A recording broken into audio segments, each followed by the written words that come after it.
After growing vegetables, a considerable amount of fallen leaves and other plant residues have accumulated over time. How could one simply dispose of them in garbage bags and toss them away, thereby depriving oneself of a valuable and cost-free resource like this? All plant waste can be easily and quickly recycled into organic fertilizer. Compost is an organic fertilizer known to mankind for a long time. It helps to improve the soil structure and will provide a good harvest due to its versatility. Compost is suitable for a variety of crops. As is known, the process of preparing compost takes a significant time from a year to several years, depending on the composition and conditions of laying the compost pile. There are several ways to quickly obtain organic fertilizers using aerobic composting, and I want to share my experience.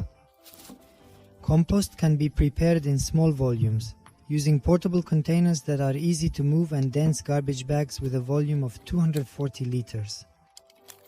The quality of quick compost directly depends on the variety.